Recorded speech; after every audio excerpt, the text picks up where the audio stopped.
সময়ের মধ্য দিয়ে আমরা গিয়েছি, এটা দেশবাসী সবাই জানেন।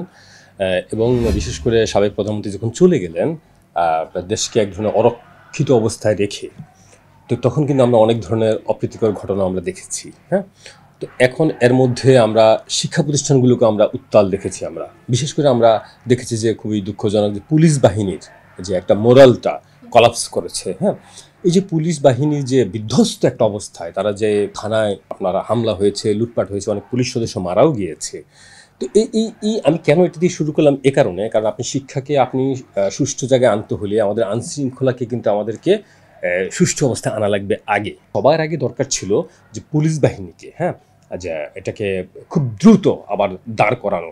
তো এখন আমরা সবাই জানি যে গত বিশেষ করে ১.৫ দশকে যেভাবে দলীয়করণ করা হয়েছিল পুলিশ বাহিনীকে, হ্যাঁ, এই দলীয়করণ করার কারণে এক ধরনের কলাপস হয়েছে। পুলিশ হওয়ার কথা জনগণের বন্ধু, হয়েছে শত্রু। ঠিক আছে, তো যার কারণে জনরোষ এবং ক্ষোভটা আমরা দেখেছি।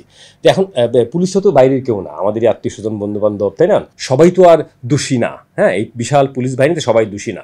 হাতে গোনা কিছু লোক অপরাধী, তাদের কারণে পুরো পুলিশ বাহিনী কেন ভোগ করবে তাদের এটা? তো আমি মনে করি তাদেরকে চিহ্নিত করে তাদেরকে কাউকে পদচ্যুত করা, কাউকে অবসরে পাঠানো, কাউকে বদলি করা, কাউকে ওএসডি করা, নিয়ম মাফিক দ্রুত এই কাজটা করে ফেলা দরকার। এটা যত দেরি হচ্ছে ততই কিন্তু আইন শৃঙ্খলা ব্যবস্থাপনায় আমাদের দেরি হচ্ছে। এই জিনিসটা খুব দ্রুত করে ফেলা দরকার। এইটাকে যখন আমরা ঠিক করব তখন আমরা শিক্ষায় আসবো। হ্যাঁ, আমরা তা দেখেছি, আপনিও আসার সময় দেখেছেন। এখন আমরা এখান থেকে আমরা শব্দ শুনতে পাচ্ছি। তো এখন এই যে সামগ্রিক পরিবেশটা, হ্যাঁ, এটার জন্য আমি মনে করি যে জিনিসটা করা দরকার। এবং শুধু কেবল এটা না, দেখেন এই যে আজকে এই প্রাথমিক গণশিক্ষার যে দায়িত্বে আছেন প্রতিমন্ত্রী, তিনি বলতেছিলেন যে এখন যে একটা বিশেষ অবস্থার মধ্যে দিয়ে আমরা যাচ্ছি, প্রাথমিক বিদ্যালয়গুলো খোলার জন্য আমাদেরকে কথা বলতে হবে। ঠিক আছে, তো এখন আপনি হুট করে বললেই হবে না যে এত তারিখ থেকে আমি খুলবো। এটা সুচিন্তিতভাবে, কারণ নিরাপত্তার বিষয় আছে। ঠিক আছে, যে ট্রাফিক নাই, আইন শৃঙ্খলা রক্ষাকারী বাহিনী নেই, বাচ্চারা ট্রাফিকের ভূমিকা পালন করতেছে। এক্স্যাক্ট, হ্যাঁ, এসএসসি পরীক্ষা স্থগিত হয়ে আছে। এই যে টোটাল অবস্থাটা, বিভিন্ন বিশ্ববিদ্যালয়ে রিজাইন করেছে, বিভিন্ন পদ পদবি থেকে রিজাইন করেছে। তো এখন যদি তাড়াহুড়ো করে হুটহাট করে আপনি এগুলাকে করতে যান, তাহলে কিন্তু আরেক ধরনের রিপারকেশন দেখা দিতে পারে। আমি যে জিনিসটা মনে করি যে এই জায়গাটায় খুব জরুরি ভিত্তিতে একটা শিক্ষা কমিশন করা দরকার, খুব উচ্চ ক্ষমতা সম্পন্ন একটা শিক্ষা কমিশন। সেই শিক্ষা কমিশনে কারা থাকবে? শিক্ষাবিদ থেকে শুরু করে যে বিভিন্ন স্টেক হোল্ডার থেকে তারা থাকবেন। তারা কি করবেন? পুরো জিনিসগুলো খতিয়ে দেখবেন যে কখন স্কুলটা খোলা দরকার, কখন প্রাথমিক, কখন মাধ্যমিক খুলবে, কখন পরীক্ষা নেওয়া যেতে পারে, তারপর বিশ্ববিদ্যালয়গুলো কীভাবে পরিচালনা হবে, এর গাইডলাইন কী হবে। এই কমিশনটা হয়তো সুপারিশ করবে, এই সুপারিশগুলো গুরুত্বের সাথে বিবেচনা করবেন সংশ্লিষ্ট ডিপার্টমেন্টগুলো। যে পুলিশের কাছে কী সুপারিশ থাকবে, যে এই আপনাদের যে প্রাথমিকে কী থাকবে, মাধ্যমিকে কী থাকবে, বিশ্ববিদ্যালয়ের ক্ষেত্রে কী থাকবে, এই কমিশনের সুপারিশগুলো বাস্তবায়ন করা। আগে একটা উচ্চ ক্ষমতা সম্পন্ন বিভিন্ন স্টেক হোল্ডারদেরকে নিয়ে এবং যারা এক্সপার্ট তাদেরকে নিয়ে একটা কমিশন করা। এই কমিশন তখন কি করবে? যে সুপারিশগুলো দিবে ছোট ছোট কমিটি করে, যে সেই অনুযায়ী আমাদেরকে ধীরে ধীরে এগোতে হবে। যারা দলীয়ভাবে নিয়োগ পেয়েছে বিভিন্ন শিক্ষা প্রতিষ্ঠানে, তারা তো আমরা এখন দেখছি যে তারা স্বেচ্ছায়, কেউ চাপে পড়ে তারা রিজাইন করছেন। ঠিক আছে, তো তার মানে কি দাঁড়ালো? যে আসলে যোগ্য লোকগুলোকে আমরা যোগ্য জায়গায় বসাই নাই। বেশিরভাগ ক্ষেত্রে ২-৪টা ব্যতিক্রম কিন্তু আছে। এই যোগ্যতা সম্পন্ন লোকগুলো কিন্তু এখন ভিড়ের মধ্যে হারিয়ে গিয়েছে। এখন সবাই কিন্তু এখন মাথায় রাখছে যে সবাই ছিল স্বৈরাচারের দোসর। ঠিক আছে, তো এই জন্যই বলছি, ঢালাওভাবে কোনো কিছু না করে আপনি তো তাহলে ওই যে বললেন না, ঠকবাজতে গা উজাড় হয়ে যাবে আমাদের। এই জন্যই বলছি একটা কমিশনের কথা। ওই যে কমিশনটা তখন কি করবে? বিভিন্ন জায়গায় সুপারিশ করবে। তারা কি করবেন? স্বল্পমেয়াদী তাৎক্ষণিক কিছু সিদ্ধান্ত নেবেন, মধ্যমেয়াদী কিছু পরিকল্পনা করবেন এবং দীর্ঘমেয়াদী কিছু সুপারিশ করবেন। আমি বিশ্বের বিভিন্ন বিশ্ববিদ্যালয়ে গিয়েছি, তাদের ডর্মে থেকেছি, কখনো কখনো দেখেছি, কোথাও আমি পড়েছি, কোথাও পড়িয়েছি। হ্যাঁ, আপনার 3 স্টার মানের মিনিমাম তাদের হোস্টেলগুলো, ডর্মগুলো। হ্যাঁ, আর আমাদের কি বাচ্চারা কীভাবে থাকে? মানবেতর জীবনযাপন করে। হ্যাঁ, তা আমরা কি এটা চাই? এবং এটা কি চাইলে আমরা কালকে থেকে শুরু করতে পারবো না। এই জন্য বলছি সেগুলো হবে দীর্ঘমেয়াদী, তাৎক্ষণিক কিছু সিদ্ধান্ত নেওয়া লাগবে। যেমন ভাইস চ্যান্সেলররা পদত্যাগ করেছেন, প্রোভাইস চ্যান্সেলররা পদত্যাগ করেছেন। তো এগুলো কিন্তু আমাদেরকে তাৎক্ষণিক করা লাগবে। বিশ্ববিদ্যালয়ের ক্ষেত্রে কেবলই আমরা স্কলারি লেভেল দেখি না, আমরা কেবলই ম্যানেজমেন্ট দেখি না, আমরা কিন্তু আশা করে শিক্ষক শিক্ষার্থীরা এবং বিশেষ করে পুরো ন্যাশন কিন্তু তাকিয়ে থাকে। ঠিক আছে, এই একজন ভাইস চ্যান্সেলরের কথাকে অনেক গুরুত্ব দেয়। ঠিক আছে, তো অর্থাৎ তিনি কি করবেন? একজন বুদ্ধিজীবী, তাই তো, এবং জাতির অভিভাবক, জাতিকে বিভিন্ন সময় দিক নির্দেশনা দিবেন, অন্যায় অত্যাচার অবিচার হলে এর বিরুদ্ধে কথা বলবেন, সরব হবেন। আমরা কি দেখেছি যে গুম হত্যা লুণ্ঠন থেকে শুরু করে যা কিছু হলো, চুপ তো ছিলেনই, কেউ কেউ সেগুলোকে জাস্টিফাই করেছেন। অত্যন্ত দুঃখজনক, বেদনাদায়ক। এই যে বিশেষ করে আমার শত শত শিক্ষার্থী মারা গেল, আবু সাইদ থেকে শুরু করে শত শত শিক্ষার্থী মারা গেল, হাজার হাজার শিক্ষার্থী, এখনো কিন্তু পুরো লিস্ট এখনো বের হয়নি, আশঙ্কা করা হচ্ছে হাজারের উপরে। পুলিশ মারা গেল, ইয়া মারা গেল, একটা কথা বলেনি, ওনারা মুখের মধ্যে কুলু পেটে রেখেছিলেন, অথচ ওনাদের দায়িত্ব ছিল সেগুলো কথা বলা। এই কথা বললে কিন্তু তখন এই ধরনের ম্যাসাকারটা আর হতো না। তো এই জন্য আমরা বলি যে কেবলই স্কলারি লেভেল দিয়ে হবে না। ওই যে আমি দেখছিলাম যে একটু আগে ওই যে এখানে দেয়াল লিখতেছিল দুর্জন বিদ্যান হলেও পরিত্যাজ্য। এই জায়গাটায় যে অনিষ্টের জায়গাটায় নৈতিকতার লেভেলটা কি, এই জায়গাটা তার ব্যাকবোনের লেভেলটা কি, মেরুদণ্ড। আমি রাতের বেলা হাঁটতেছিলাম, ফুলের রোডে দেখতেছিলাম যে উদয়ন স্কুলের সামনে লিখতেছে সাময়িক অসুবিধার জন্য দুঃখিত, মেরুদণ্ড মেরামতের কাজ চলছে। দেখেন শিক্ষার্থী কিন্তু ধরে ফেলেছে যে মূল জায়গাটা কোন জায়গাটায় প্রবলেম, ব্যাকবোনের প্রবলেম। অর্থাৎ তিনি হয়তো জ্ঞানী, এটা কেউ অস্বীকার করতেছে না, তিনি ভালো শিক্ষক, সেটা কেউ অস্বীকার করতেছে না, তার স্পাইন নাই। এই জায়গাটা কিন্তু সবাই চাচ্ছে যে না, যে শিক্ষার্থীরা বারবার বলতেছিল যে যে স্যার আমাদের পাশে এসে দাঁড়ায় না কেন, আমাদের কথা বলে না কেন, আমাদের সাথে থাকুক না কেন, কেন থাকে না, আপনারা কয়েকজন ছাড়া কেন বাকিরা নাই। এই কথাগুলো কিন্তু বারবার শিক্ষার্থীরা এপিল করছে, লিখিতভাবে বলছে। তো এখন এই যে বিষয়গুলো, এই জন্য আমি বলি যে বিশ্ববিদ্যালয়ের ভাইস চ্যান্সেলর করতে হলে তাকে কি করতে হবে, একাডেমিশিয়ানও হওয়া লাগবে, একাডেমিক সাউন্ডও হওয়া লাগবে, এটা একটা। 2 নম্বর হলো তাকে ম্যানেজমেন্ট ক্যাপাসিটি থাকা লাগবে, কারণ তাকে হোস্টেল থেকে শুরু করে পুরো প্রক্টোরিয়াল টিম থেকে শুরু করে provost, house tutor, registry building, মানে সকল ধরনের শিক্ষার্থীদের আন্দোলন সব কিছু ম্যানেজ করা লাগবে। পাশাপাশি তাকে কি করা লাগবে, উচ্চ নৈতিক মান সম্পন্ন লোক হওয়া লাগবে, যে অন্যায়কে প্রশ্রয় দিবে না, প্রতিবাদ করতে পারবে, সাদাকে সাদা বলতে পারবে, কালোকে কালো বলতে পারবে, এমন লোককে ভাইস চ্যান্সেলর বানানো লাগবে। আর আমি মনে করি না যে কোনোভাবে যে দলীয়, যে তারা দলীয় লেজুর ভিত্তি করেছে, স্পষ্টত চিহ্নিত, তাদের কাউকে এই সমস্ত দায়িত্ব দেওয়া উচিত না। গ্রহণযোগ্যতার জায়গাটা যাতে থাকে শিক্ষার্থীদের কাছে এবং ন্যাশনের কাছে, এমন লোকদেরকে ভাইস চ্যান্সেলর পদে নিয়োগ দিতে। সঠিক লোককে সঠিক জায়গায় দিতে পারেন, তাহলে কিন্তু এটা হবে না। আমি দেখেছি নিজে, আমি হিস্ট্রিতে পড়েছি, কিংবা কখনো কখনো দেখেছি আমি অনেক যোগ্য লোক, হ্যাঁ, যে সরকার অ্যাপয়েন্ট করেছে তার বিরুদ্ধে কথা বলেছে, কখনো কখনো পছন্দ হয়নি বলে সে রিজাইন করেছে। যে আপনি একজনকে নিয়োগ দেওয়া হলো, হ্যাঁ, এখন দেখা গেল যে সরকারের দাবিদারি করে না, ঠিক আছে, তাকে চাপ দেওয়া হলো, তিনি রিজাইন করবেন। আরেকজনকে দেওয়া হলো, ঠিক আছে, তিনিও দাবিদারি করবেন না, রিজাইন করবেন। কয়জনকে আপনি এভাবে করবেন? তো সুতরাং আপনার স্পাইনটা থাকা লাগবে, এটা একটা কালচার তৈরি করতে হবে যে না, আমরা সবাই একই রকম, আমরা একইভাবে ইয়ে করবো, আমরা বিশ্ববিদ্যালয়কে বিশ্ববিদ্যালয়ের মতো চালাবো, আমরা কোনো ওই যে দলীয় রাজনীতির টর্চার সেল বানাবো না, ঠিক আছে।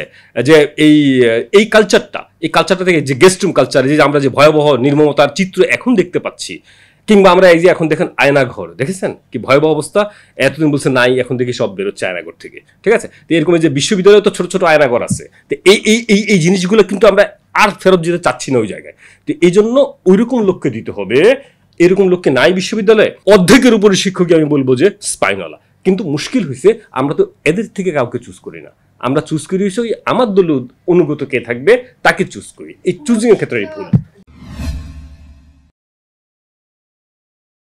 যে একটা কমিশন আমাদের দরকার, যেই কমিশনের যে রিকমেন্ডেশন গুলো থাকবে এগুলো তারা বিবেচনা করবেন, তাহলে হবে কি। এবং ওই কমিশনটা বলছে খুবই পাওয়ারফুল কমিশন থাকবে, শক্তিশালী থাকবে, বিভিন্ন স্টেক হোল্ডার থাকবে, জ্ঞানী গুণীরা থাকবে, যারা যে লাইনে এক্সপার্ট তাদেরকে নিয়ে থাকবে। ওই কমিশনের রিকমেন্ডেশন যখন থাকবে তখন কিন্তু সেটাকে গুরুত্ব দিবে সংশ্লিষ্ট মন্ত্রণালয় এবং সংশ্লিষ্ট বিভাগগুলো। আমি কিন্তু বহুবার বলেছি যে এই নতুন কারিকুলামটা করা হচ্ছে, এটা আমরা কি চেক করে দেখেছি যে আমাদের শিক্ষার্থীরা এটা নিতে পারবে কিনা, এটার ভার, গার্ডিয়ানরা এটা লোড নিতে পারবে কিনা, শিক্ষকরা কমফোর্ট ফিল করবে কিনা, আমার শিক্ষকদের সেই ক্যাপাসিটি আছে কিনা, আমার পর্যাপ্ত শিক্ষক আছে কিনা, আমার সেই পরিমাণ এই যে আলুর ভর্তা ডিমবাজির কথা বলা হলো, হ্যাঁ, যে এগুলা করার মতো ইনফ্রাস্ট্রাকচার আছে কিনা।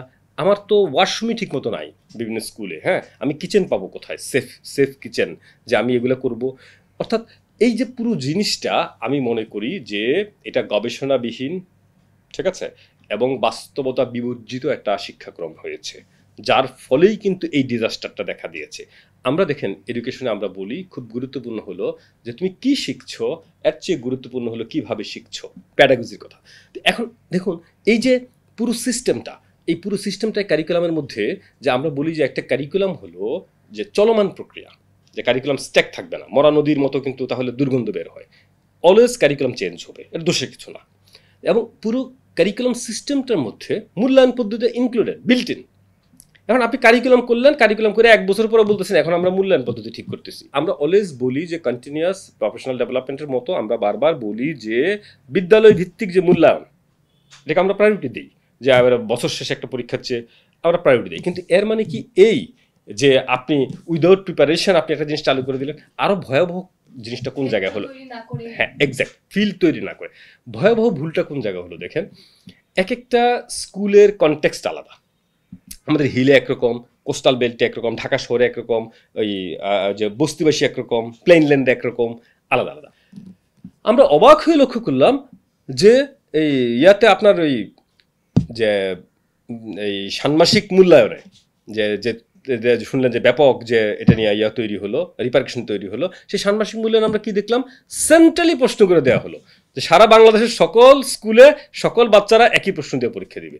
এটা তো হওয়ার কথা না। ওই বিদ্যালয়ের শিক্ষক প্রশ্ন করবেন। আমরা কি শিক্ষকের উপর আস্থা রাখতে পারি না? শিক্ষকের উপর আস্থা না রাখতে পারলে আপনি কাকে দিয়ে পড়াচ্ছেন? তাহলে আপনি ওই আস্থার মতো লোকজনকে শিক্ষকতা আনছেন না কেন? আগে তো ওইটা আনবেন। ঠিক আছে, এর আগে কি চলে নাই? এর আগে কি আমরা করি নাই? তো আপনি এর ফলটা কি হলো, কনসিকুয়েন্স দেখেন, খুব বাজে হইলো, যে প্রশ্ন ফাঁস হয়ে গেল। ঠিক আছে, ওই যে সেন্ট্রালি যখন দেয় প্রশ্ন ফাঁস হয়ে গেল। তো প্রশ্ন যখন ফাঁস হয়ে গেল তখন কি করলো, কোনো এক দায়িত্বশীল কর্তা ব্যক্তি বললেন যে প্রশ্ন ফাঁস হইলেও অসুবিধা নাই। ঠিক আছে, ওই প্রশ্নটা এমনভাবে করা হয়েছে। কি অদ্ভুত কথা! তো তাহলে আপনি ওই যে সবাইকে প্রশ্ন দিয়ে দেন, আগের রাতে সবাইকে প্রশ্ন দিয়ে দেন, কেউ পাবে কেউ পাবে না, এটা কোন ধরনের কথা? ঠিক আছে, এটাও সমাধান না। আপনি প্রশ্ন পাওয়া মানে কি হলো? প্রশ্ন পাওয়া মানে হলো আগে সে উত্তর সহ পাচ্ছে এবং মুখস্থ করে সে লিখতেছে। তা আরো ভয়াবহ অবস্থা। তো এই যে উদ্ভট একটা অবস্থা, এই উদ্ভট অবস্থাকে খুব দ্রুত বের হওয়া দরকার। এবং আমি মনে করি দেখেন, এইটা বছরের একটা মাঝামাঝি অবস্থা, অলমোস্ট শেষের দিকে আমরা বলতে পারি। এখন যদি বছরের প্রথম হতো আমি বলতাম যে এটা বন্ধ করেন, এটা বন্ধ করে আগেরটা চালু করেন, আমরা গবেষণা করে ঠিকঠাক করি, এরপরে করি। কিন্তু বাচ্চারা অর্ধেক অলরেডি শেষ করে ফেলেছে। এখন কি করতে হবে? এই জন্য বললাম যে কুইক, ওই যে কমিশনের কথা বলছি না বারবার, যে কুইক। তারা তখন কি করবে, যে না এটা যাচাই বাছাই করে এটাকে যে একবারে বেসিক জিনিসগুলো ঠিক রেখে, অর্থাৎ basic math, basic science, basic এই আর্টস, বেসিক ল্যাঙ্গুয়েজ, বেসিক জিনিসগুলো ঠিক রেখে কিভাবে একটা পরীক্ষা নেওয়া যায়, ঠিক আছে, এটাকে সিদ্ধান্ত নিয়ে ফেলা। ওই যে আপনার ওই যে আগের যে স্টাইলে যেভাবে চলতেছিল, এইভাবে চললে কিন্তু ভালো কোনো ফল আসবে না। রাষ্ট্র মেরামতের কথা বলা হচ্ছে, আমি মনে করি রাইট, রাষ্ট্র মেরামত হওয়া দরকার। রাষ্ট্র যখন মেরামত হবে, পিএসসিরও একেবারে আপাদমস্তক সংস্কার জরুরি, যে পুরো ট্রান্সপারেন্ট। আমি তো মনে করি ভাইভাতে নম্বরই থাকা উচিত না, যাতে অবজেক্টিভ বেসড হওয়া লাগবে। আমরা বিশ্ববিদ্যালয়ে ভর্তি করি না, আমরা নিচ্ছি না, আমরা ভর্তি করতেছি না, ওইরকম অবজেক্টিভ হিসাবের মধ্যে যাওয়া উচিত, যাতে কেউ যাতে ম্যানিপুলেট না করতে পারে। এই পিএসসিটার পুরো সিস্টেমটা কেবল লোক বদলাইলে হবে না, যে পিএসসি চেয়ারম্যান মেম্বার বদলাই আরেক সেট দিয়ে দিলাম, হবে না। ওই পুরো নীতিমালা, যে পাবলিক সার্ভিস কমিশনে কিভাবে আসবে, নিয়োগ প্রক্রিয়াটা কিভাবে হবে, এটা। এবং আপনি তখন অন্য দেশের সাথে তুলনা করলে হবে না, কারণ অন্য দেশের ইনস্টিটিউশনগুলো অনেক শক্তিশালী। আমরা অত্যন্ত দুঃখের সাথে লক্ষ্য করেছি, আমরা ইনস্টিটিউশনকে শক্তিশালী তো করিনি, আমরা ইনস্টিটিউশনগুলোকে ধ্বংস করে ফেলেছি। আমাদের বিচারালয় থেকে শুরু করে, শিক্ষা প্রতিষ্ঠান থেকে শুরু করে, মিডিয়া, আপনি ভালো জানেন, মিডিয়া থেকে শুরু করে প্রত্যেকটা জায়গায়, প্রত্যেকটা ইনস্টিটিউশন আমরা ধ্বংস করে ফেলেছি। এই ইনস্টিটিউশনগুলো মেরামত করা দরকার। এখন আমি কোনো চ্যানেল অবাক হয়ে লক্ষ্য করলাম, একদিন আগে ছিল একরকম বয়ান, ঠিক একদিন পরেই পুরো 100% ঘুরা আরেকবার বয়ান শুরু করে দিল। তো তাদেরকে আমি কি ট্রাস্ট রাখবো? তো তারা তো আবার কোনো চেঞ্জ হলে তারা আবার ওই গানে গাইবে। আমরা তো সব চ্যানেলকে বিটিভি চাই না। আমার কথা কি বোঝা যাচ্ছে? প্রত্যেকের কথা বলুক, ন্যায্য কথা বলুক, অধিকারের কথা বলুক, আমরা সেটাই চাই। মুক্ত দেশে মুক্ত গণমাধ্যম, মুক্ত মানুষের কথা বলবে, এটি আমরা চাই। পিএসসিটাকে যেটা করা লাগবে, যে আপনার ওই কেবল লোক বদলালে হবে না, ওদের যে নীতিমালা, যে ওই নীতিমালার জায়গাটাতে আপনাকে ধরতে হবে। প্রথমত এখন কি করবে, এখন তো নীতিমালা বদলাতে সময় লাগবে। এখন যে নিয়োগগুলো পেন্ডিং আছে, ঠিক আছে, এটা যাতে এক বিন্দু করাপশন না হয়, এটাকে মেকশিওর করতে হবে। সৎ এবং যোগ্য লোক সেখানে সেট করে, এটা প্রাথমিক ইমিডিয়েট এটা করা লাগবে। 2 নম্বর হলো যে তাদেরকে একটু টাইম দেয়া, ঠিক আছে, যে আপনারা কিভাবে নিলে যে একেবারে সত্যিকারের মেধাবীরা সুযোগ পায়, সেটাকে মেকশিওর করা। আমি মনে করি ওই পলিসিটা যদি আমরা করি, তাহলে এটাকে পারবো আমরা। অন্তর্বর্তীকালীন সরকারের মুডটা কিন্তু আলাদা।